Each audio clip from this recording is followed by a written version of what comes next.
These are mentally sharp guys, man. These guys go out and they want to play. They love football. Here's Young to his right, and now in trouble and sacked by Pierce. I do think there's a lot of resilient people in our locker room. Yeah, you're going to get a taste of the bowling ball right here. A lot of guys who just have positive attitude. Bijan broke away and scored. We got to go out there and we got to win these football games. The guys can, and they're capable of doing it. Grab a cup of your favorite Joe and let's talk Falcons football on Early Birds, presented by Mercedes-Benz. Good morning and welcome into Early Birds. He's DJ, I'm Justin, and Shock. Whatever else is going on, Falcons fans want that win against the Saints, right? It's one of those you circle on the calendar every single year, regardless of who you play. This is a game you must have, and you're going into New Orleans, you make them feel so bad. So, yeah, you got to win this one. They'll get that chance tomorrow. We'll start things off with the opening drive. It is Falcons and Saints tomorrow at 4:25, a game you can watch right here on Fox 5. And, DJ, it's Kirk Cousins who's going to be getting the start at quarterback. We'll get back to Michael Penix Jr. in a moment, but what are you looking for out of Kirk? Just for him to run this offense, to get it going, to obviously score touchdowns, but to not turn it over. That was the biggest issue he had in the latter part of the season when he started to make the turn. And obviously he had the injury and all that kind of stuff to go with it. But when he turned the football over, that was the biggest issue, and that will never give you a chance to win. So he can just take care of the football, distribute the football to who's playing, then we got a good chance to win the ball game. And DJ, you mentioned just running the offense. Zach Robinson says things might look a little bit different with Cousins under center tomorrow. We've obviously built the offense around Mike and you know, the things that he does well, and you know, we'll go back to, you know, some things that we've done last year, Kirk's done in the past, and get ultimately acclimated to Kirk and what he does well. We're always adapting to our guy. We'll probably look a little bit different, but we'll also keep our same, you know, bread and butter stuff rolling, and know that Kirk's going to prepare the right way, expect him to play really well. We're excited to get Kirk out there. As we continue on the opening drive, let's call it what it is. The Falcons are in a tough spot, DJ. 5-game losing streak, 3-7 record. So if you were in the locker room right now, DJ, how would you handle this situation? You know, I think if you're a veteran guy, a leader who's been on this team for a while, you got to find a way first to look inside yourself and say, how can I make this team better? What can I do personally to make sure that I'm doing my what I call the 111th on offense or defense or special team? And then you take it to other guys on the team and say, you know what? Here's what I think we can do collectively to get a win. So I think it all starts with yourself first, and then you go to the other teammates on your team and make it work. Raheem Morris says snapping the losing streak won't be easy against the Saints team. Yeah, they had a big-time win versus Carolina, you know, when it was a young team with a young coach, and they've gotten better throughout the course of the year, and it'll be, you know, one of our bigger rivals, and we got to go down there and get a win. Young man, Rattler, that played, you know, the year before, like, looked at him extensively a bunch. So we know a lot about him, and then now Tyler, you know, Show is going out there and does some good things, obviously getting him a win.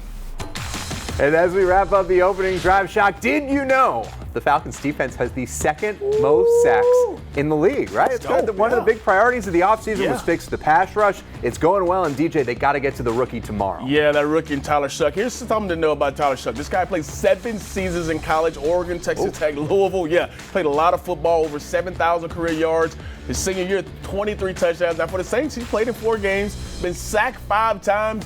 The guy's shown some improvement over the last few weeks. We'll see if that continues, but we have to get to him. Like you said, second in the league in sacks. You got to continue to put pressure on the young rook. I kind of wish I got to go to college for 7 years. 7 seasons. Sounds like a good plan. Well, welcome into Early Birds alongside DJ Shockley. I'm Justin Felder, and let's talk about Michael Penix Jr. Out for the season, is going to need surgery to repair his partially torn ACL. And DJ, I know you've dealt with this kind of injury. So first, what's this going to be like for Michael? And second, what does it mean for his future? Well, first off, it's good that he's been through this process before, but it is a lonely feeling because you're by yourself. You got to do a lot of the rehab by yourself. And I think his future is still going to be bright. He knows how to handle an ACL injury. He knows how to get through it, but it's going to be a long process. They talked about 9 months possibly getting through this. I think his future's still bright, but you got to find a way to stay healthy. And right now, 3 ACLs makes it really tough on everybody. Yeah, we certainly wish the quarterback a speedy recovery. Well, it's a cool week on the NFL calendar. It's My Cause, My Cleats, which allows players to wear custom cleats that promote charities and causes important to them. Punter Bradley Pinion for the Falcons, and a group of Falcons players and staff went to the Dominican Republic in the offseason with a group called Compassion International. The group works to lift kids out of poverty. Pinion will be supporting Compassion on his cleats this weekend and told us a little bit about their work and the Falcons' support. I think it speaks to the type of owner we have, the type of leaders we have, and just the organization itself. When you have an organization that is willing to get behind players' initiatives and to really empower them to do more with those initiatives, I think it just speaks to how important philanthropy is to Mr. Blank, and it just kind of trickles down throughout the whole organization. Compassion's main thing is they partner with churches, and they call these churches centers. And so we got to go visit some centers at these churches and got to spend time with the kids and really learn about the holistic approach that Compassion takes for these kids. If a kid's hungry, they're not going to be able to learn. And if a kid doesn't have health care, they're not going to be healthy enough to learn. And so it's really starting from the holistic approach of like, hey, if we take care of these needs, not just give them food, but teach them to grow crops, teach them to basket weave, teach them to do an occupation where the parent can make some money to help the kid. Really, I say showing them, but it's even showing us of like, hey, they may not have a lot, but they're thankful for what they do have, and they're so happy and they're so joyful. And I think the purpose behind it is just sharing God's light. That's what it is for me, at least. We're going to do it again, and hopefully we make it an every year thing. Long after I'm gone here, there's something that I hope lasts, because it's one thing to play football and to impact lives by playing football, but it's another thing to impact with your platform and using what God has blessed me with to bless others. And that's kind of what the whole idea behind it is. That was very cool. Pinion, multiple-time NFL Man of the Year nominee, and you can see why. Looking forward to seeing the cool cleats tomorrow. Also looking forward, DJ, to a huge game at Bobby Dodd tonight. Oh, that's going to be a good one. Georgia Tech trying to clinch a spot in the ACC title game. My guy Michael Jenkins is here to, oh man, he's going to talk about how he called this back in the summer. Plus, like we're here. This is insane.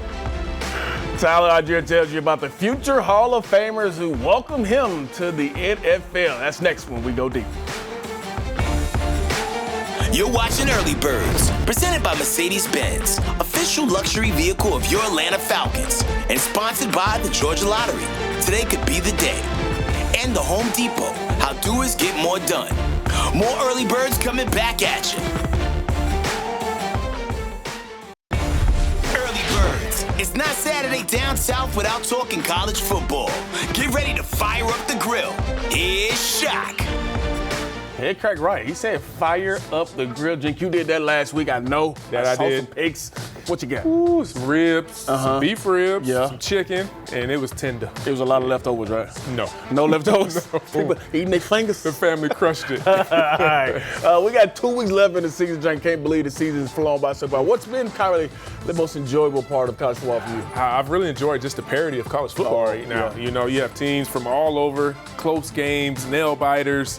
I mean, every night. Now we got football basically every week, Tuesday, True. Wednesday, every day Gotta of the love week. It's been exciting. Gotta love it. All right, let's talk about 3 pivotal games to talk about with some major implications. Let's start in the Big Ten with USC traveling to Oregon, 2 of the top 3 scoring offenses in the Big Ten, with Oregon at 39 a game, USC at 38. Playoff implications all over the board. Oh, yeah. Who has the edge in this matchup? Because it looks tough. I think Dan Lanning and his Oregon team has the edge right now with that run game. Okay. They play well at home. True. For some reason, USC hasn't played as good on the road. And so I know they got some pointed receivers. The quarterback is excellent from the USC side, but can they get it done on the road? It's a tough ask. Do you expect high score? Got it.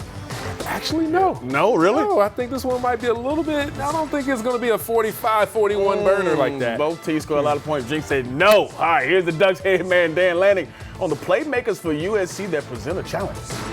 I think this is one of the best receiving corps we've seen since we've been here, and their quarterback's playing really, really high level as well. And they have schemes that challenge you. They do a good job moving the guys around, making it tough to be able to figure out where they're at. So it's a real challenge for us, but one that we're excited to embrace. Oh, that game's gonna be rocking. Environment, Austin Stadium gonna be crazy. Can't wait to watch it. Yeah, it's gonna be an unbelievable match. All right, BYU visiting Cincinnati, and if the Bearcats want a shot at taking down the Cougars, they would need a big game from a guy you know very well, Jink, in safety, Christian Harrison. He's our Chick-fil-A made in Georgia player who played his high school ball at Woodward Academy. Jink, you know anything else about this guy? He just so happens to be dating my oldest daughter. Oh, a little interesting twist right there. Yeah. Christian Harrison, also the son of Rodney Harrison, guy who we all know well. But Big 12 action with these 2 teams. BYU with just 1 loss. Bearcats with 2 in the Big 12. Cougars currently number 11 in the CFP rankings. Jake, oh man, how do they get it done? Hey, they got a guy, his last name's Sorsby, but they Okay. call him Scoresby. Do a lot of touchdowns. Yeah, he's got to play well.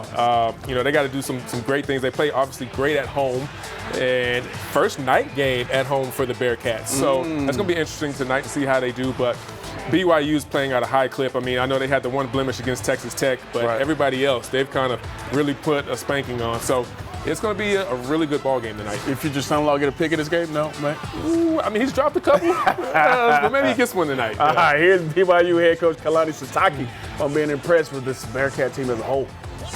You hear how they speak, and you hear about the culture and what Scott's doing there, and I just can't help but be impressed with what they're doing as a team. And this is going to be a big time game, and looking forward to the matchup. It's going to require us being at our best, and looking forward to it. We see it on film how dangerous they can be, and they're at home. And so there's a lot on riding on these games at the end of the year. 2 big games already, but this may be the biggest one of the night, Jingle. Goes down in the ACC with Georgia Tech hosting Pitt in a game that if Tech wins, they clinch a spot in the ACC title. Let's go, Coach Key. Yeah. I know you root for them Jackets. Is this just Haynes King, do what you do, carry us all day, or can Pitt play the spoiler? I mean, Bobby Dodd. Yeah. Senior night. At night, come on. Haynes King. Yeah. Last game at home. I mean, I don't see them losing tonight. I just don't see it happening. Plus, they go dark horse, too. So. Yeah. I know Pitt can really play spoiler if they win this game. Right. And, of course, which they want to do. But I got to stick with my Yellow Jackets. Got to go with all, man. Okay, we see what you say next week. All right, here's Brett Key on what the mission is for his squad and how this game is a little bit different. Look, you get into this part of the season, they are different. They are different. I don't shy away from that. I don't talk about the opponent. I ain't called the opponent by name. We don't talk about winning, but everybody needs to understand that the mission this week is to be our absolute best on Saturday versus Pitt. That's who we're playing, and that's what it's about, and that's what our mission is. All right, Gene, we'll see if the future son-in-law for you gets it done tonight. Justin, lots of conversation about who your next coach for the Gators could be. Is Lane Kiffin a name that you think you would want for the Gators, or? I'd be happy with it, but as anything with Florida this year, I'll believe it when I see it. We'll see if there's good news. Great insight, Cenk and Shock. Well, each week on Going Deep, we ask a Falcons player, what was your welcome to the NFL moment? Tyler Algier says in his very first game, he got well acquainted with a pair of NFL superstars. No better welcome than that. Tyler explains in this week's Going Deep. Here goes Tyler. Bang, 10, 5, and it falls on the board. Touchdown. Big boy. He banged away at a man at the 15 and then just dropped the hammer into 4-wheel drive. He looked like he went and found him, Wes. Golly, Pete. My rookie year, I didn't dress, but then D. Will got hurt. I dressed that next week against the Rams. I get tackled by Aaron Donald. There's a picture on my IG, I think. It's tackled by Aaron Donald right here, and then Bobby Wagner on my right. And I'm just like this. Like, we're here. This is insane. I'm sure you felt that way. Yeah, playing with legends like that is like freaking crazy. That's quite a welcome. Great stuff from Tyler Algier. Still ahead, the Falcons' run defense is coming off a good showing against Carolina. Next up, a former High Five Sports star they get to try and slow down. DJ and Cenk break it down next on Early Birds. Made in Georgia is presented by Chick-fil-A. We're getting your Saturday started right. Early Birds is back in a moment. It's time to get some game intel from Shock. You're invited into the film room. So cut the lights and let's get started. Well, we were just talking about finding ways to make the rookie uncomfortable in the pocket. Well, the Falcons showed some of that last week, and it's with the disguise. It's how they go about showing different blitzes and not showing it what they really want to do pre-snap as opposed to post-snap. So let's talk about what's happening here. On the line of scrimmage, you got 1, 2, 3, 4, 5, 6 guys that are coming. But on the snap of the football, these 2 guys are going to bail, which is Caden Ellis and Mr. Watts. But then you're going to get a blitz from Jalen Walker here. And my man Billy Bowman does a good job of disguising his blitz right out the edge. A really nice job of disguising early, but then showing it late so they can't pick it up. Now, Caden does a really good job, too, of acting like he's going to blitz as well. And by his first step going forward, they think he's blitzing, and it forces them to take 2. So those first 2 steps up right here forces both those eyes to go up right here. And then here comes Billy Bowman from depth here. A nice job. Here comes Jalen Walker from depth as well. Now, it still ends up blitzing 6 guys, but it's the opposite 6 guys they think, so they do a bad job of rotating to it. And now you can see getting home here and a nice job of getting home and finishing on the quarterback. You see he thought he had him, but the speed of Bowman to come off the edge was a really great job, and he disguised it well enough where he couldn't get to him. Great job, I thought, by Ulbrich of disguising some of the stuff up front and showing him something else pre-snap and then bringing pressure from the opposite side post-snap. This is what we got to do versus Tyler Shuck and find ways to get to him and make him uncomfortable. If he's thinking too much, guess what? That's going to be a problem for the Saints.